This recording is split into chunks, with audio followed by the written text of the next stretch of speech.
Olá, meu nome é Daniel Struck, sou diretor clínico e fundador aqui do canal Psique Builder, e nesse vídeo nós vamos falar sobre o clonazepam, mais conhecido nas farmácias como Rivotril. É o remédio mais vendido entre os ansiolíticos, os benzodiazepínicos, aqui no Brasil, um dos países com as taxas de maior ansiedade no mundo e que vem crescendo de uma forma assustadora. Então, nós vamos falar sobre os efeitos, sobre as doses, sobre os efeitos colaterais. Lembrando sempre que esses vídeos das séries sobre medicamentos são vídeos que têm o objetivo informativo. Eles jamais vão dispensar uma consulta médica, uma orientação para o seu caso específico. Então, se você já toma essa medicação, se você está pensando em tomar, você precisa passar por um médico para te avaliar o teu caso, avaliar interações medicamentosas.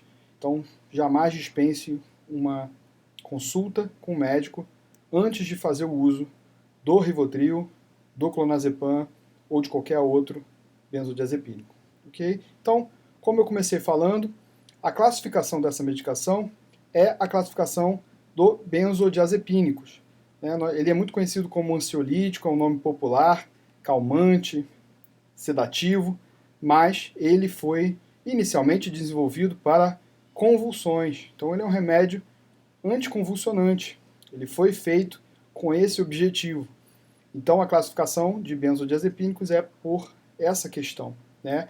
E ele também é utilizado para tratamentos de ansiedade grave e principalmente utilizado no início de tratamento para insônia, mas deve ser usado com moderação e principalmente no início de tratamentos de ansiedade e insônia. Não deve ter o uso prolongado. E nós vamos ver por quê. Como que essa medicação age? Então, ela tem uma ação por pouco tempo num neurotransmissor que nós temos chamado GABA. E esse neurotransmissor, ele inibe o nosso circuito neural no cérebro. Ou seja, o GABA ele já tem uma ação depressora natural do nosso sistema nervoso. Então, essa medicação vai fazer com que essa ação inibidora aumente, potencialize, fazendo com que a gente sinta aquela sensação de relaxamento.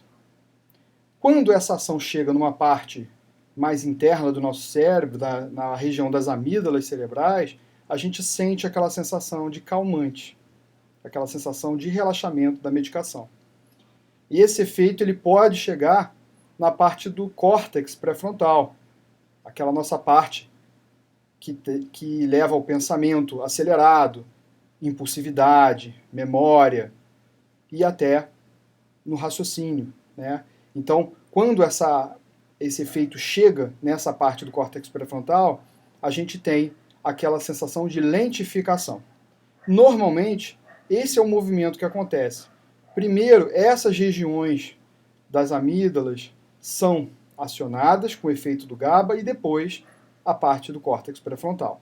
Em algumas pessoas, por algumas condições médicas ou até orgânicas, situacionais da pessoa, essa ação ela pode acontecer de forma diferente.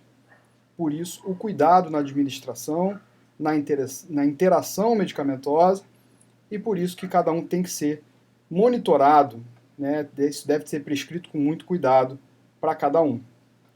Tempo de ação da medicação. O efeito total da medicação, ele leva em torno de 1 hora para a gente começar a sentir o efeito dele completo no organismo. Muda de cada um, depende de quanto cada um absorve e elimina também da medicação, mas a média é essa, em torno de 1 hora, né? Em comparação com os outros benzodiazepínicos, a meia-vida é longa do Rivotril. E isso é uma das características benéficas dessa medicação, a sua meia-vida longa. Ela pode durar até 40 horas no organismo, dependendo do metabolismo da pessoa. Isso torna uma das características bem positivas, porque não é necessário fazer administrações repetidas da medicação ao longo do dia, por exemplo. Uma dose única, às vezes, já é necessária da medicação. Vantagens da medicação. Então vamos continuar nessa linha, né, falando de algumas vantagens do remédio. Porque quanto mais tempo no organismo, né, por a gente precisar às vezes fazer uma administração só, a gente reduz a chance de dependência do remédio lá na frente, quando a gente pensar em retirar a medicação. Então, se eu preciso de menos doses, eu diminuo muitas vezes a situação de fissura que eu tenho no cérebro, né, necessitando de mais medicação, mais vezes durante o dia. Isso é uma vantagem. Tá? E a vantagem de menores doses, né, com esse efeito prolongado, a gente tem aquela sensação de estar protegido ao longo do dia e eu poder desempenhar as minhas funções do dia com mais segurança. Né? Isso é uma vantagem interessante. Efeitos colaterais. Né?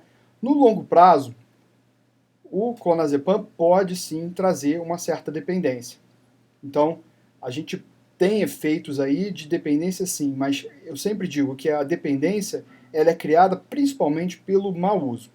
Então, o principal fator, né, de criar dependência de uma medicação, ele pode ser observado pelo mau uso da medicação.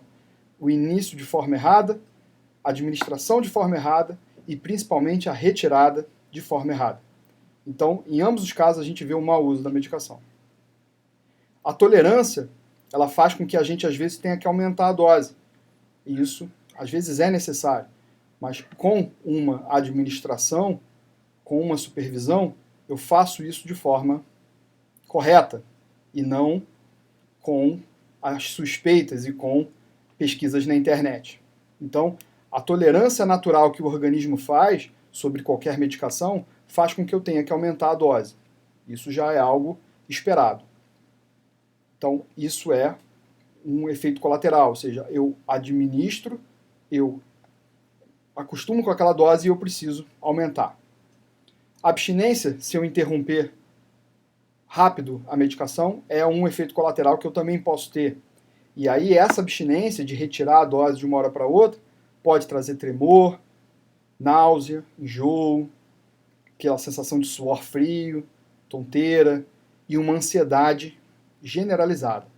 Então a gente tem que ter muito cuidado também na hora de retirar a medicação e normalmente é aconselhável até a gente administrar na forma de gotas e a gente ir reduzindo uma gota por semana, enfim, tem toda uma estratégia para a gente retirar essa medicação do organismo, certo? No longo prazo, se a gente começa a utilizar no médio e longo prazo o clonazepam, ele começa a ter uma certa interação e dificuldade na memória e concentração, por causa daquela ação no córtex pré-frontal que a gente comentou e até na situação do hipocampo ali, perto das amígdalas. Então, a gente observa uma dificuldade em concentração e memória. Então, esse é outro efeito colateral que ele começa a trazer com o tempo. Com a administração em idosos, por exemplo, a gente observa muitas quedas.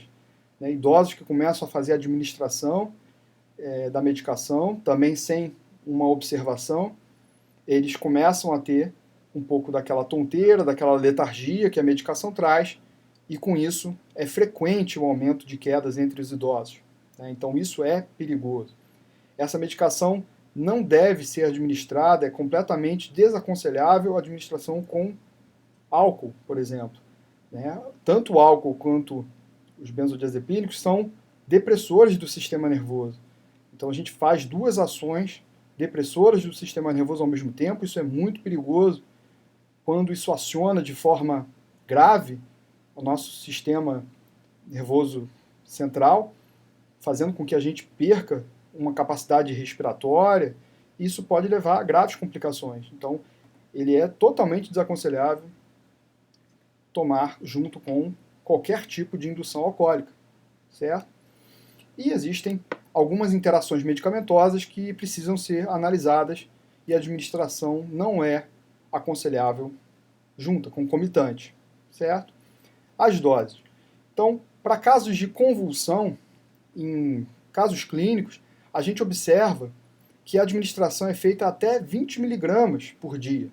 Tá? Então, quando a pessoa tem casos convulsivos e ela vai fazer o uso de clonazepam, é observado sim casos de até 20 miligramas por dia, mas casos bem específicos, certo? E para casos de ansiedade e algumas outras situações, normalmente de 0,5 a 2 miligramas por dia. Tá? Essa é a indicação clínica média que a gente observa na maioria dos casos. Tá? Normalmente, os laboratórios, eles fabricam o clonazepam, o Rivotril, por exemplo, em gotas e comprimidos, né, justamente para a gente conseguir fracionar essa posologia, né, essa forma de tomar a medicação. Tá? Idosos, gestantes e crianças, essa medicação não é aconselhável. Em gestantes, não existem estudos suficientes para a gente conseguir poder comprovar uma dose recomendada, uma dose segura. Ninguém vai fazer, provavelmente, testes, né, com essa população, com grávidas, né, com gestantes, para a gente poder ter estudos suficientes para poder garantir segurança nessa administração. Em crianças também não é aconselhável quase todos os benzodiazepínicos, né, para administração nessa idade, desenvolvimento do cérebro, né, quando ele ainda não está formado.